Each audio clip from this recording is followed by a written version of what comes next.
Konflik geopolitik antara Cina dan Amerika Serikat, AS, kini bukan lagi sekadar perang dagang, melainkan perang dingin teknologi.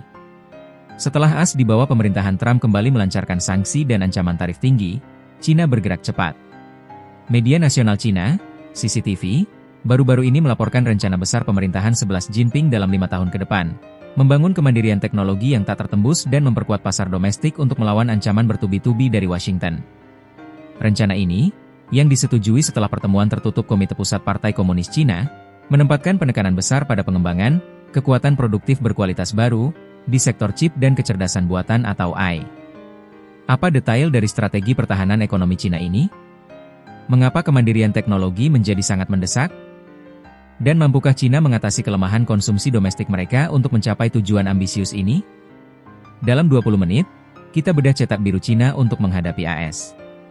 Ancaman AS dan balasan kemandirian Cina.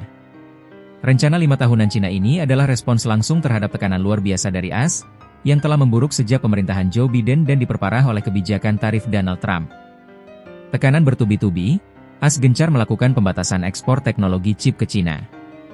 Cina membalas dengan membatasi akses logam tanah jarang, LTJ, yang krusial untuk senjata dan militer AS. AS kemudian mengancam pemblokiran yang lebih luas untuk barang-barang yang menggunakan software buatan AS.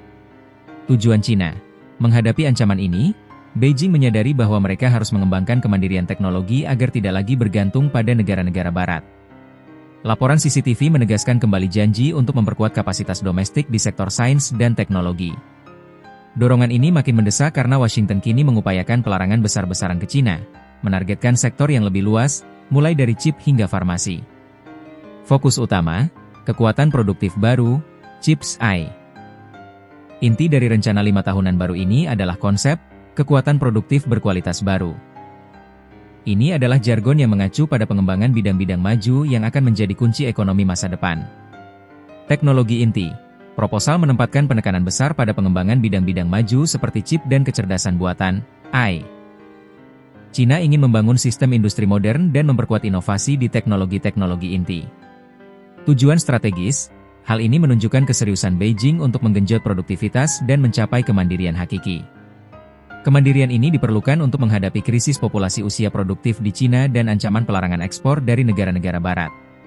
Rencana ini dibangun di atas strategi yang telah ditetapkan sejak 2020, tetapi sekarang menjadi jauh lebih intensif, menunjukkan bahwa ancaman Trump telah mempercepat agenda Beijing untuk otonomi teknologi. Menyeimbangkan ekonomi, kunci pasar domestik. Selain kemandirian teknologi, pilar kedua dari strategi Cina adalah memperkuat pasar domestik untuk melawan tekanan eksternal. Masalah ekspansi. Saat ini, ekspor neto menyumbang porsi yang makin besar dari ekspansi ekonomi Cina. Namun, hal ini membuat Cina rentan terhadap tarif AS dan penolakan mitra dagang lainnya terhadap banjir ekspor Cina. Kelemahan konsumsi, para ekonom telah lama memandang peningkatan permintaan domestik sebagai hal yang krusial. Namun, pengeluaran rumah tangga Cina masih lemah, hanya mencapai sekitar 40% dari PDB tahun lalu, hampir tidak berubah dari level 2019.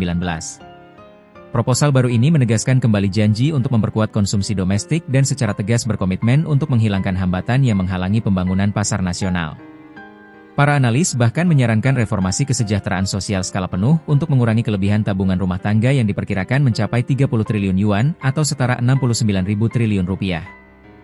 Rencana 5 tahunan Cina ini adalah cetak biru untuk masa depan ekonomi yang lebih stabil dan kurang bergantung pada dunia luar.